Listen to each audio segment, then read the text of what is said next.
Leading Britain's conversation. The Nigel Farage Show.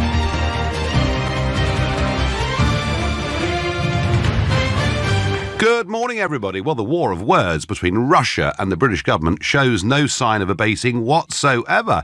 The Russian embassy now have requested a meeting with Boris Johnson, and they've said that their dealings with Britain over the issue have been utterly unsatisfactory, and in turn, have to say, Boris, in his article in the Sunday Times, is not particularly in the mood for compromise. He accuses Russia very much of an avalanche of lies and disinformation.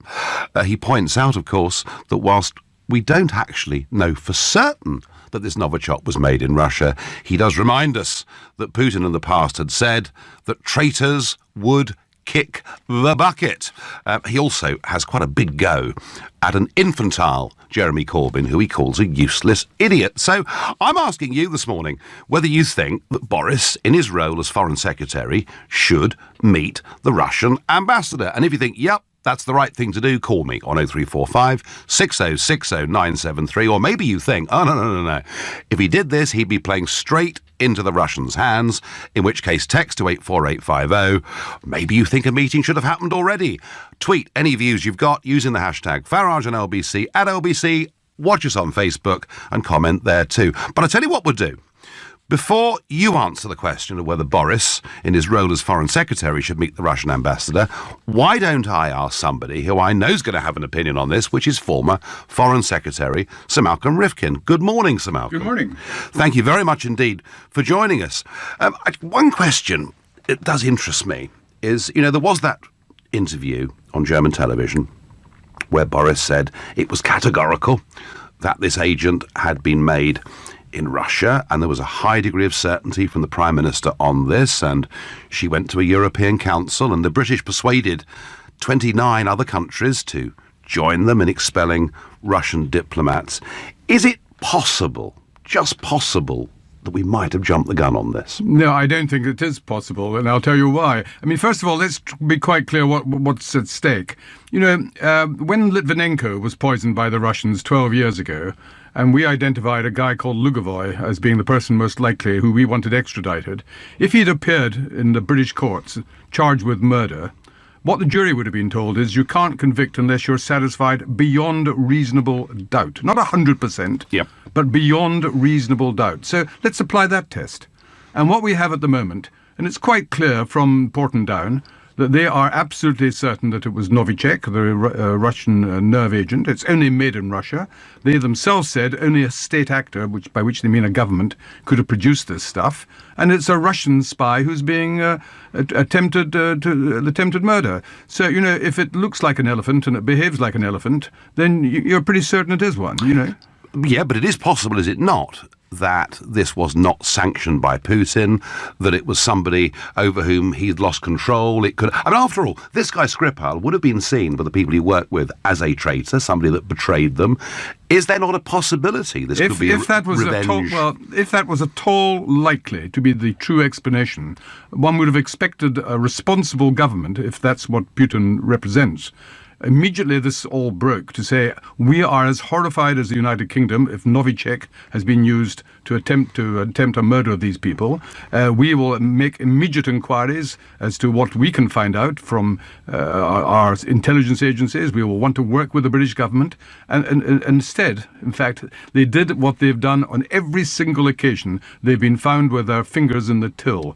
Do you remember, for example, as I'm sure your listeners will, when they were expelled from the Winter Olympics for cheating? Yep. They didn't admit it. They continued to deny it and pretended all sorts of explanations. When we had the Malaysian airliner brought down 300 ordinary innocent people killed because of a missile fired by some of their friends in Ukraine. It was proven to be Russian equipment. They denied it in exactly the way they're doing at the moment. And when they actually annexed Crimea, and we all saw guys in military uniforms, they denied they were Russian troops. Ultimately, they admitted it several months later. So this is exactly what they do on every occasion, because basically they have stopped being a responsible government, and now Putin and his colleagues behave like a bunch of gangsters. Do you think that our foreign policy with regards to Ukraine, namely that both NATO and the European Union have sought to extend eastwards to take the Ukraine into both of those organisations. Do you think, in a way, that may have been a mistake? Well, could we just perhaps have been slightly provocative towards a Russia that seems to me a pretty paranoid country? Well, let me correct you in one respect, if I may. NATO has never invited Ukraine to join NATO. The European Union is a different situation where you can apply. If you meet criteria over a number of years, you can gradually be brought into membership. But there were people in NATO and there were governments originally attracted by the idea, and the Ukrainians wanted to join NATO. But Yes. that's never been offered and isn't going to be offered. I mean, because- David Cameron and George Osborne were probably the most outspoken Well, I supporters. disagreed with them when they said that, and I'm a great supporter of Ukraine. In fact, I'm going to Kiev in a few days' time, speaking at a conference in Ukraine. So I strongly support Ukraine, but I do not believe it should be a member of NATO, and I'll tell you why. Same applied to Georgia.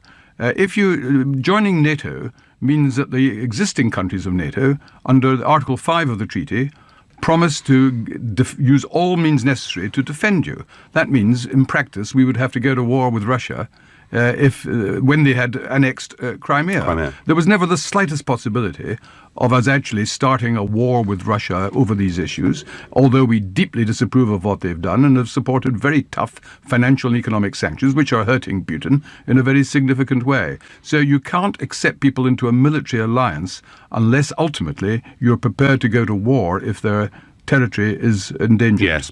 Now, Boris Johnson is pretty much in the hot seat at the moment. How do you think he should, and I'm asking my listeners, and they're going to be calling in this morning giving their view, but, the Russians say that the British government's behaviour has been utterly unsatisfactory, and perhaps, you can say they would say that, wouldn't they?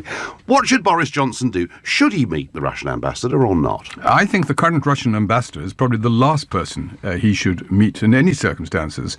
When Mr. Skripal and his daughter were fighting for their lives, the current Russian ambassador in London was making jokes, was cracking jokes, was trying to sneer. It was a bizarre performance, It was a wasn't it? bizarre performance from an ambassador representing his government. Whatever he thought about the merits of the issue, these were two people, one an innocent woman who was not, even in her history, was not of a spy or anything of that kind. She was fighting for her life. Somebody had attempted to murder her. And therefore, even if he wanted to pretend it wasn't the Russian government, he behaved in a disgraceful way. So my short answer to your question is certainly not. OK, well, if this ambassador is not the right person to meet, it would appear, would it not, with Russian jets sort of menacing British territory, and we've seen the Russian Navy coming down the channel. I mean, we're almost back to a Cold War, aren't we? I understand why people sometimes suggest that. I don't actually think it's the case. Because for two reasons. I think the Cold War was a massive conflict between the West and the Soviet Union, and it was about whether communism would dominate the world. It was whether the Soviet Union, at that time it was a huge superpower of equal status to the United States. We're not in that territory now. I'd strongly disapprove of Putin, but he's not wanting to start a world war. It's the last thing he wants. Basically, Putin is an opportunist. His plan, what he tries to do, is step by step to recover territory or to achieve Russia's political ambitions in any way that will not actually ultimately lead to a military confrontation by the West. And you have to remember that Russia today is hugely weaker than the old Soviet Union was. I mean, in those days, the Soviet Union was much more important than China. China was a relatively backward country. Yeah. Today, it's China and the United States who are the two superpowers. And I have to say, when we saw the Russian Navy coming down the channel, they looked pretty much like out-of-date rust buckets. Well, they were out-of-date rust buckets, and that is exactly right. Because, let me just give you an example what I mean by that. Our defence budget is about £40 billion a year. The Russians spend more. They spend about 60 billion. The United States is 600 billion. I know. So the idea that Russia is in any way unequal to the United States, this is why Putin goes on about nuclear weapons all the time. The one thing that makes them look to the casual observer as if they're somehow equal to the United States is because they are a nuclear weapons superpower. They've got all the nuclear weapons left over from the Cold War, and that makes them able to use rhetoric that makes them seem tougher and more important than they actually are. Now, well, let me just correct myself in one respect. Russia always will deserve to be a very important country because of its history, its culture, its sheer size. It is a big, important country. All the more sad that it is run by an ex-KGB man who still thinks like an ex-KGB man. Now, talking of nuclear buttons, a few months ago, Kim Jong-un talked about his ability at some point in time to have a nuclear button, and he got a response from an American president, a very unusual American president in many ways, who basically said, my button's bigger than yours, which led to a great deal of hilarity. But Trump's very overt and tough line with North Korea appears to lead to the potential of a meeting between the two men. Is that to be welcomed? Well, I welcome the possibility of a meeting, but I think you are over-egging the pudding. I know you're a chum of Trump's. So well, I admit that. I will forgive you. I will forgive. No one's perfect, so I will forgive you for that.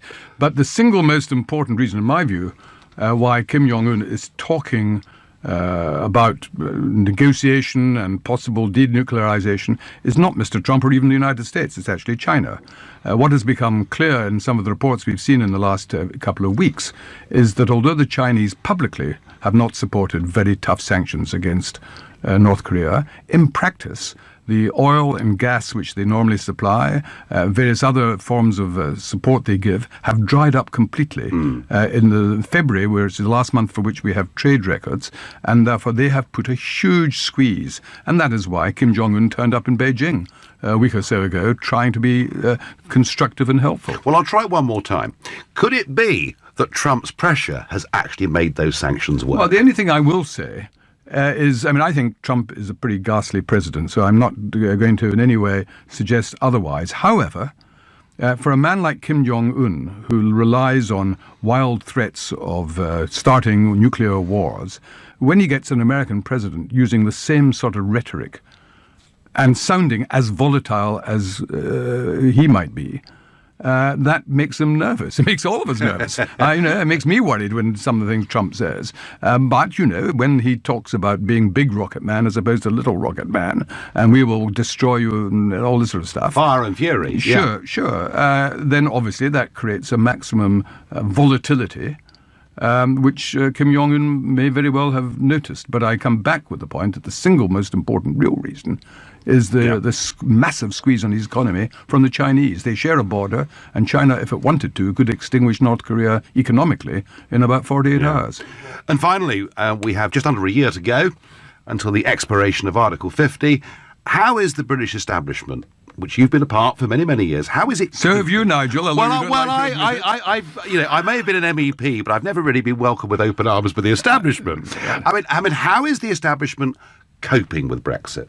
Well, first of all, I never thought that I could actually go through a whole interview with Nigel Farage and the subject of Brexit not come up. And I just simply mentioned you're the guy who raised it, not me. So this is obviously a lifetime's obsession. When you say how are the establishment coping, in fact, the establishment, whatever you mean by the establishment, and you are one of them. There has been an attempt, hasn't it? We've seen Tony Blair and others attempting to push for a second referendum, but it's it's not going to happen, is it? Sure, but Boris Johnson's part of the establishment. Michael Gove's part of the establishment. The establishment was as divided as the public as a whole. This is not an issue on which you can simply categorise the British public depending on their background. I remember in the last few days of the referendum campaign realising that your side might win when I had a former very senior military officer, whom I'd known very well, telling me that he'd actually changed his mind and was now going to vote for Brexit. And I met people in the City of London who a few years ago would never have dreamt of doing so, were doing so. So there was clearly a sea change underway.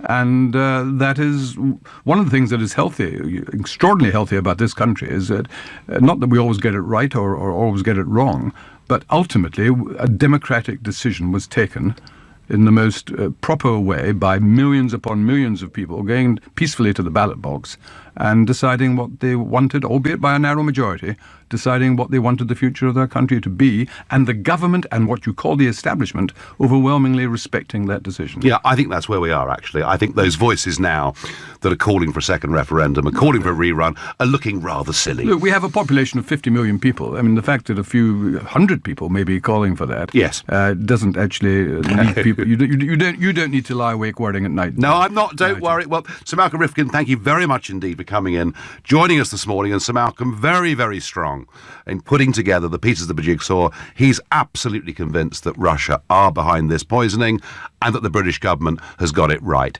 You're listening to the Sunday edition of the Nigel Farage Show, exclusively on LBC. It is now 10:18. Well, Sir Malcolm Rifkin there was very clear. He did not think that Boris Johnson ought to have a meeting with the Russian ambassador on the basis of how the Russian ambassador behaved at that pretty bizarre press conference. Andy in St Albans says, great show, Nigel. What a shame Sir Malcolm can't replace Boris and have his old job back. Well, I have to say, Sir Malcolm is an extremely competent political performer. Lynn says this Russian propaganda stunt is not convincing. We've woken to the lies. Anthea thinks Boris is an embarrassment and makes me feel ashamed of a shambles of a government. Piers says, I have as much proof as you do, but I trust the word of 20 countries over Russia. Well, one element of this that I think has been completely overlooked is what has actually happened to the city of Salisbury, because whilst the poisoning, it looks like, took place on a door handle, the centre of Salisbury, an eatery and a pub have been very affected by this, and I dare say Salisbury itself has been affected by it. And joining me this morning is Matthew Dean, the leader of Salisbury City Council. Matthew, good morning. Good morning from Salisbury, Nigel. Now, the last time I saw Salisbury Centre really in the news was when Theresa May turned up, at your invitation, I believe, and she famously fist-bumped somebody in the crowd. But what is the situation in Market Square, Salisbury now? I think we're just moving away from the first phase, which has been the police investigation. A very large number of sites were cordoned off. Those sites are going to be handed back in the next week or so. And what we need to do now is to start moving back towards return towards normality. Salisbury very much is open for business. We need to get that message out to the world now. Has this done a lot of damage to Salisbury's trade? I think it has in the very short term. Leisure and tourism is very important to our city, and we certainly have had a few people that stayed away initially. We've taken some pretty bold, decisive action around free parking, free buses to welcome people into our city. And anecdotally, those measures have worked. We had a very busy day yesterday, and I'm hoping that we're going to see the same again today. And how long, Matthew, will the free parking last for? Until we think we need to, rescind it. It's an expensive gesture. We make after all costs a net profit of about £200,000 a month. But our view is that this is a big investment, and we need to draw down from Wiltshire Council's reserves. We need to appeal to the central government for funding to help us get back to where we were before. Well, maybe Matthew Dean, leader of Salisbury City Council, maybe in the medium to longer term, this has put Salisbury on the map in a very dramatic way. It could, in the long run, do you a favour, do you think? Well, I'm not so sure about that. I mean, a police officer was very badly injured in the course of his duties. Yep. We have 2 more Russian nationals who are in hospital. I don't think anybody would have possibly wanted anything like this. No, of course not.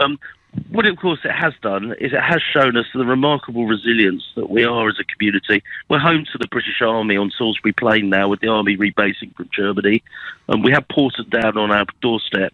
So I guess we were a little more resilient than perhaps other parts of the country could have been to an incident of this nature. Yes. No, well, Matthew, look, I wish you very well for Salisbury. It is a beautiful market square. It's an amazing medieval city, cathedral. There's a lot to see there, and I wish you well for the future of Salisbury. Thank you very much indeed for coming on and joining us this morning. You see, I reckon some of those shopkeepers have probably had a pretty miserable few weeks. But it's free parking in Salisbury now, folks, so perhaps you can take advantage. So, the Russian embassy are saying that the way Britain has dealt with this has been utterly unsatisfactory. Boris, they want to meet you. But Boris says, no. All we've seen for the Russians, is an avalanche of lies and disinformation, and he's not inclined to meet at all. And Malcolm Rifkin doesn't think he should meet with this ambassador, though Malcolm Rifkin making it pretty clear he does not think that he doesn't like Putin, but he does not think that Putin at any stage wants to go to war with us. Let's go to Peter from Wimbledon. Good morning, Peter. Good morning, Nigel. Nigel, I think it's a bit rich of you trying to sometimes criticise Jeremy Corbyn for being too kind of pro-aligned to Putin, because you yourself are well-known Putin apologist and sympathiser. I haven't. One second. I haven't mentioned Jeremy Corbyn personally. I've given no comment on Corbyn at all this morning, have I? Well, not this morning. I'm talking overall in general. I can't get through to you every time you speak about him, so I'm just taking the opportunity to make my point across to you that you and Corbyn are part of the same team. You are sympathisers and apologists for regime which murders people on British soil. And the thing is, not so long ago, you suggested that Theresa May should be flying to Putin to Moscow and hold talks with him. The thing is that so coming up all the time with this kind of suggestion that we somehow upset Putin by expanding NATO to the east. Yep. And it's what you don't understand, Nigel, is if it wasn't for Russian aggression against neighboring states, invasion, annexation of neighboring states like Georgia and Ukraine, those small countries on the east, like Estonia, Latvia, and others, would not be seeking membership of NATO if that was the case. And for some reason, it's like blaming the rape victim for being raped because he's been dressed too provocatively, And at the end of the day, it's voluntarily membership of NATO. Those countries were not forced to join NATO by anyone. No, but NATO needs to take strategic decisions, and I thought it was very interesting, Peter. And by the way, the idea of May meeting Putin, I'm all for world leaders meeting, absolutely, and particularly when relations are bad. The old Churchill maxim about George Orwell being better than war is undoubtedly right, and if May and Putin were to meet at a neutral location, whether that's Oslo or Reykjavik, I do think that would be a good idea. I'm not an apologist. Well, they have met. But they haven't had a summit over these recent crises, and if they did, that would not, in my view, be a bad thing. Well, Nigel, the thing is, what happened is, the reason you're stressing all this, because what Putin does in playing into your own hands and your own political objectives, which is the stabilization of the West and breakup of European Union, breakup of NATO. And that is what Putin's trying to achieve, because Putin knows quite well he cannot deal with all the countries where they're standing collectively together. Once he breaks up their unity, then he can invade those countries. Well, he can deal with them one by one. I tell you what, Peter, I tell you the one thing that is a threat to NATO, certainly not me, I'm a defender of it. The one thing that is a threat to NATO is a European army. And that is something that Mr Juncker and co are desperately keen to build. And I worry genuinely about that. But I do think, it was very interesting, Peter. Malcolm Rifkin, was making the point a few minutes ago that the desire for the European Union to go into the Ukraine, he was very clear that was a mistake, and he thought it was unthinkable that NATO should seek to go in that direction as well. Well, that may be unthinkable, but what you have to realise, you and Michael Rifkin, is it's not up to you or anyone else to decide the future of Ukrainian people themselves. And it's not up to Putin to go around and invade the country and cause the war, which is, we have 10,000 people died so far till now. And you're kind of blaming, again, you're blaming Ukrainian people who want to get away from Putin. They want to be the country which is run by people like Putin. Peter, even if the Ukraine wanted to join NATO, that doesn't mean from NATO's perspective it'd be a very bright thing to do.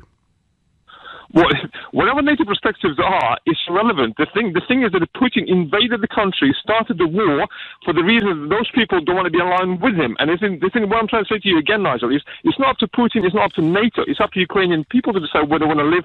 And they want to live in democratic states like we are living and you're living, enjoying the freedoms people enjoy in this country, in the Western world, not like living in Russia where you can be shot, killed, or poisoned with a polonium as such, And the thing is, the other aspect of this matter is the difference between Russia and the West is this, whatever happens, like MH17 was shot down, the West or airplanes, America shot down an Iranian airplane not so long ago, and they have apologized. They paid compensation to the people and stuff. Russia will never admit to anything, and the reason they do that, because if they admit to anything they've committed, they will be liable for the compensation, so on and so on. So Putin the way of defence is denial, denial, denial. No. Well, I mean, Peter, that's fine. Let me ask you very quickly before we end this call: should Boris Johnson meet the Russian ambassador? Well, to be honest, it's not up to me to decide. It's up to Boris Johnson. No, I'm asking you. What do you think? You can't negotiate with people who spread lies, who use propaganda. So I'll take that, Peter, as a no. Thank you. You're listening to the Sunday edition of the Nigel Farage Show, exclusive in LBC. It's now 10:31. The Russian ambassador wants to meet Boris. He says Britain's dealings with this issue have been utterly unsatisfactory.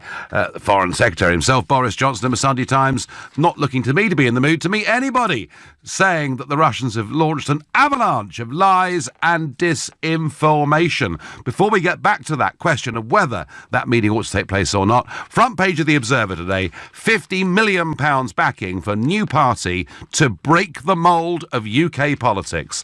The talk is, for a couple of years, the plans have been there for a new centre party that would draw from right and left, that would try to break the mould of British politics. This is exactly the same language we heard with the SDP party back in 1981, and they did get the SDP a very large number of votes, but not enough to make the mould of British politics. And actually, I speak as somebody who in the entire history of British politics got the fewest seats for the most votes. So I know that breaking the mould of this system, given the electoral system we have, is very, very difficult indeed. I also think, even if £50 million was thrown at a new centre party that absorbed the Liberal Democrats into them, the thought of a new political party that effectively wanted to have a second referendum, a reverse Brexit, it's not going anywhere, folks. People have made their minds up. I mean, Malcolm Rifkin, who has been a long-time supporter of the European project, it's pretty clear from his talk today. He accepts it. We've made a decision. We get on with it. And in his view, just a few hundred people aren't going to change things. So it sounds like a fantastic story. It sounds like something amazing is about to happen in British politics. I would suggest none of you get too terribly excited about it. Of course, they'd need a leader as well, wouldn't they? Oh, I know, Tony Blair. There we are. Back to, should this meeting take place between Boris and the Russian ambassador? I'm going to ask Charles in Hemel Hempstead that very question. Good morning, Charles. Good morning. No, if you encourage misfeasance, which means to lie, to prevaricate, to be dishonest, yeah, okay, you're just going to, continue with the crimes that they're going to commit. You should just block them and just leave them to fester. Yeah, we know what they're up. We know what they're up to. We know what they're about. Basically, that's the end of it. I don't think we should negotiate, talk to them or nothing until they come up with the truth. So you would like the Russians to, own up, or, what do you expect them to do, Charles? Well, look, listen, it's not the British people, it's not the Russian people, it's the politicians, isn't it? Without a doubt. So basically, what do you do? You just do exactly what the government's doing. Just block them, chuck them out, and say, look, we're not going to talk to you until you come clean. So you are absolutely convinced, Charles, in your own mind, that it was the Russian government that did this? Not the government. We don't know that. No, we don't. We know it's Russian. What I'm saying is that it could have been one of the idiots that worked for Putin that done it on his own back. Yes, that's what I've thought again and again and again. Yeah, that's it. Yeah, that's what I think. It's a bit like Keir Starmer. Getting him to prosecute for criminal misconduct was a no-no because of his own behaviour. So you've got three avenues of criminal misconduct. Misfeasance, to lie. I'll be a bit careful about Keir Starmer in that regard. But Charles, what do you think we should do then? Just nothing. Just sort of have a complete standoff between us and the Russians. Pardon? Should we now just have a standoff between us and Russia? Yeah, just make their life intolerable until they come up clean. Because Jeremy Corbyn has argued very strongly that whatever the situation, we have to maintain, decent conversations with Russia. Decent conversations with Russia? Well, namely that dialogue has to continue. Jeremy Corbyn was the first one to go down to see the refugees at Calais. So basically, when our own people are homeless. So I would strongly say to Jeremy. In fact, I've got nobody to vote for now, Nigel. Right. Because of the situation, the Tories are just full of yes men. The Labour want to give it to anybody, and anybody doesn't work for it. The Liberals are useless as they've always been. You sound really. It's a full cynical Charles on Sunday morning. Resigned. It's a full cynical Charles on Sunday morning. Charles, I thank you very much. Tina says, why would you not hold talks? It doesn't make any sense. Well, Tina, the question is, would you hold talks with this ambassador, or should, if there are going to be talks, it happen at a higher level? Tim says, if the Russians wanted the spy dead, they'd have done it years ago. Nigel, Russia is just playing a game. It's just a means of entertainment to them. We've seen it all before. In my opinion, we should ignore the rhetoric coming from the Kremlin and tell them nothing, says David. Boris should have steamed straight round to the Russian ambassador immediately, wanting answers. All the talking through the media is feeble, says Steve from Sutton. Actually, Steve, maybe what Boris should have done is not gone to the Russian embassy at the start of all this, but summoned the ambassador to come and see him. Now, that might have given some impression of who actually was leading this conversation. James is calling from Harlow. Good morning, James. Hi, yeah. I don't think they're acting very professionally. We're meant to be a law-based country based on laws, right? Yes. But basically, every piece of evidence that it was the Russians is circumstantial. And we've been doing this for far too long. No jumping on some kind of... The government tells us we've got to follow a mob mentality, so we all charge for the pitchforks at a certain country based on zero evidence. The gas... Yeah, I mean, actually, to be honest, James, it's been a slightly embarrassing week for the Foreign Secretary, hasn't it? Because, there's this German TV interview. He says it's categorical. This stuff did come from Russia, and then the Portendown laboratory itself says... Let me tell you something that's very relevant and no one's that they can't about. prove it. Go on. Let me tell you something. Hydrogen chloride, the gas is based on hydrogen chloride, right? Yeah. Well, they said to make it safely. That doesn't mean make it. It just means if you've got a country that doesn't give a damn if their people get hurt, they can still make that gas. In World War I, now all you need to do is update the facilities as long as you've got the basics. The Turkish had it. Turkey has for years been on about building the Ottoman Empire. I could argue that based on the last 10 years and what we've been seeing with terrorism and that, and their fact they want to rebuild the Ottoman Empire, actually having us at each other's throats, the Russians and the Brits and the Americans, is very much in Turkey's interest. Why ain't they on the charts? Why isn't France wants Brexit reversed? They could use that and they can produce a gas. Slim chance of granting you. So, James, you are one of those people, James, and probably over a third of the population's in your camp at the moment. You want to see some more proof, yeah? I want the government to follow the rule of law in Britain. I don't want proof. I want the law to be followed.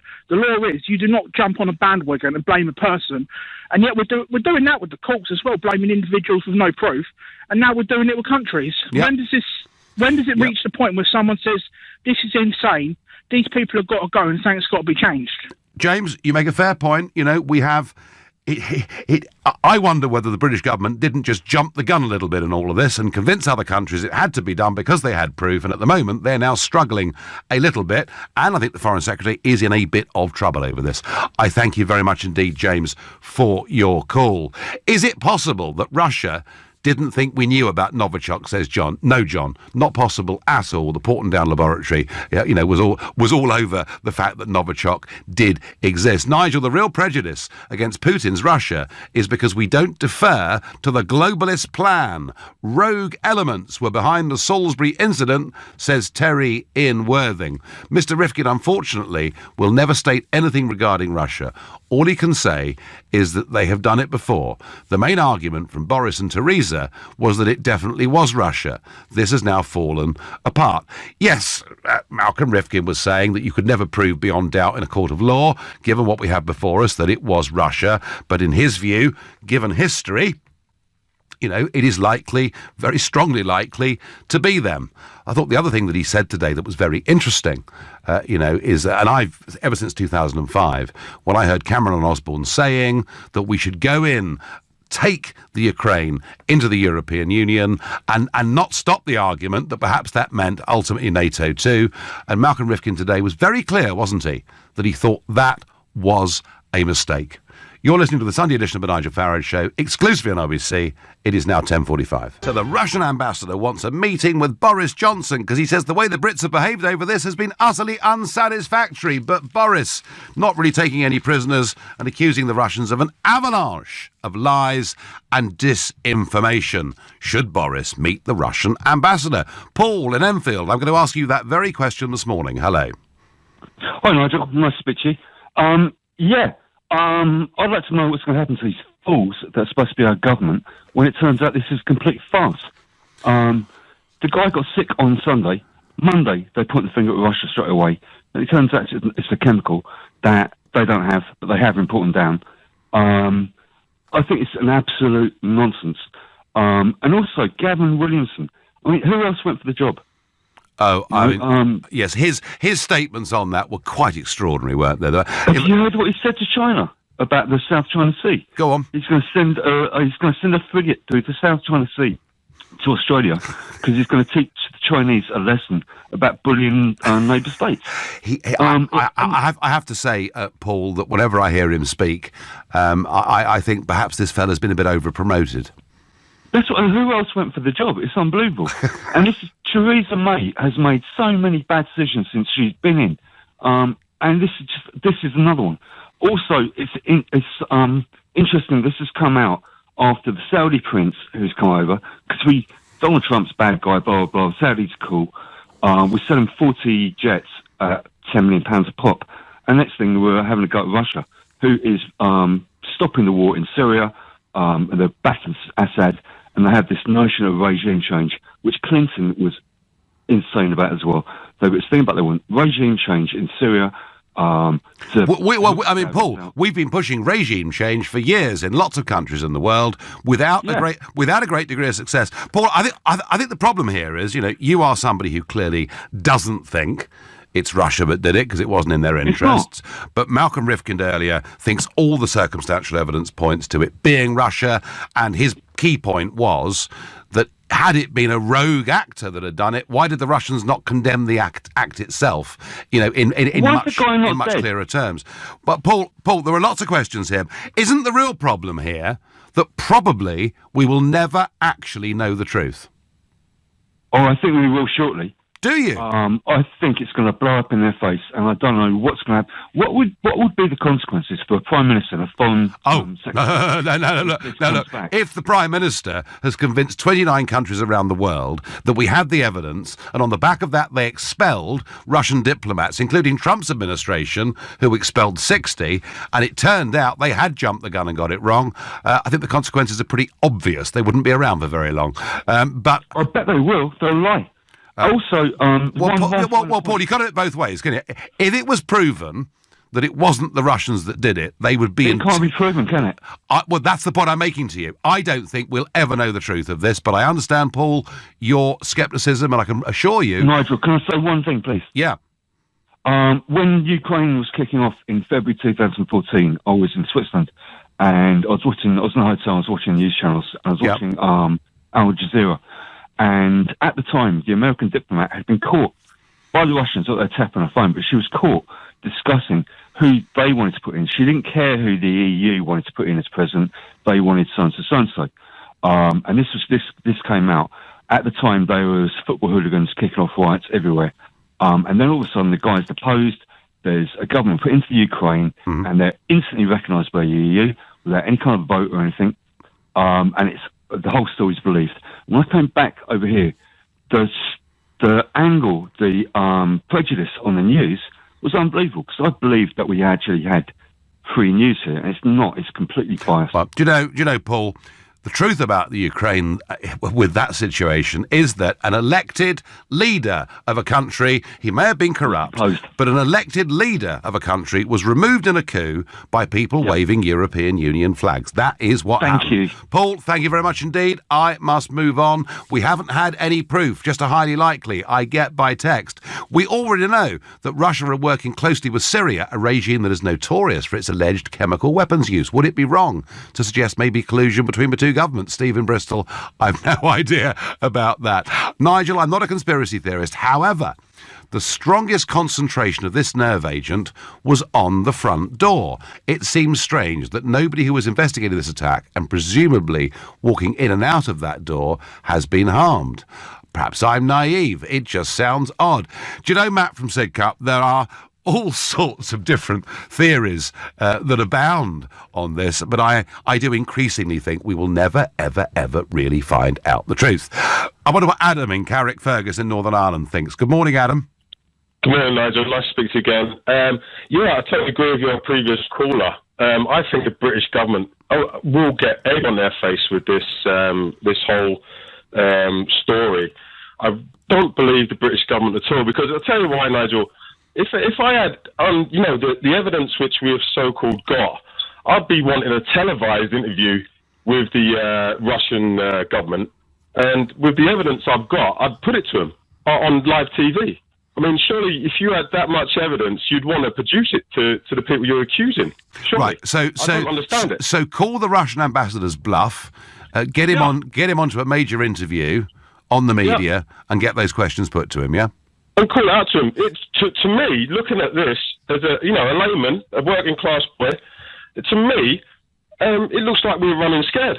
We're running scared because we called it out way too early. We've got all these, like you said just in the previous call, you've got all these countries to expel, all these Russians. Yep. And for what? It doesn't seem like we've got any evidence. And it looks like we are running scared now.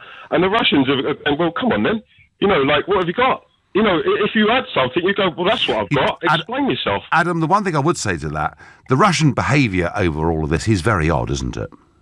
The Russians, well... I mean, that press conference.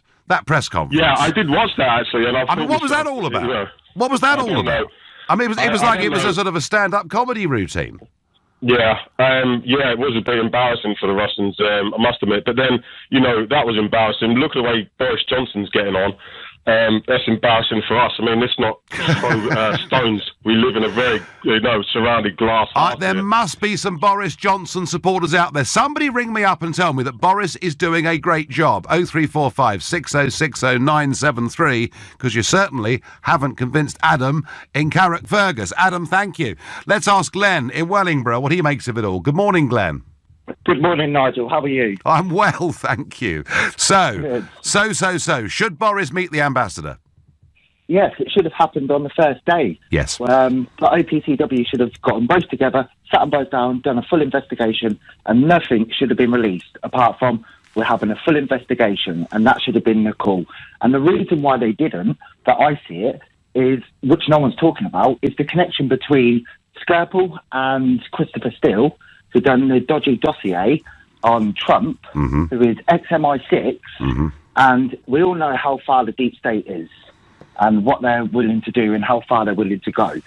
So are they doing it for a number of reasons? One, to cover up what Skirple could release about the deep state and what they're involved in, MI6, MI5, our government, and such alike. So, Glenn, you're suggesting, just be clear about this. So, Glenn, you're suggesting that a British actor could well be responsible for this, yeah? Yes, British deep state actor could definitely be involved in this for a number of reasons. One, for the dossier. Can you imagine the risk, Glenn? Just think about this for a second. Can you imagine the risk of an official arm of the British Secret Service or government doing this? Yes, I can. Look at what's happened in the past. But do you think, Glenn, that our security services are efficient in what they do? No. I'm for one agenda, and that's the demise of everyone else. They work not for us or the security of us or the people. They work for the security of the politicians and such alike. All right. No, Glenn, listen, you've given us your point of view. I thank you. I don't believe it possible. I suppose anything is possible. I don't believe it possible. I'm going to take one final view on this morning. I'm going to go to Philip, who is calling from Windsor. Good morning, Philip. Morning, Nigel. I think we're going collectively mad here. We're willing to believe anything improbable or unlikely except what's staring us in the face. The Russians did it. There's no doubt about it. But I suppose the question is, should Boris be talking to the Russian ambassador? Yeah. At some stage he's going to have to. And I suppose the issue is what message is he going to take? And basically he should be saying NATO stands firm on this and any other issues you may care to choose. The question is what happens to the Ukraine? Effectively we've given up, but thankfully Ukraine is not part of NATO, otherwise we'd be at war right now. Yes, absolutely, Philip. And this is why I was so opposed to the eastward expansion of the European Union, with perhaps NATO following on. Absolutely. I'm very, very pleased about that. Philip, I hear what you say, and yours is the majority view, all right? Yours is the majority view, but there are a lot of questions being asked because of a lack of proof, because of a slight backtracking from Boris on the story. How do you feel, Philip, that Boris has performed as Foreign Secretary over this? Well, I think he will be privy to information that we are not privy to. We have to recognise that, and we can't have MI6 or MI5, anybody sort of coming up on the 6 o'clock news saying, here's our evidence, because it gives away sources and all the rest of it. There's some things we can't be told. No, I understand that. Philip, I'm out of time. I thank you. I thank all of the callers for your views. There's still a lot of people not convinced. Most are, but a lot aren't. Now, moving on.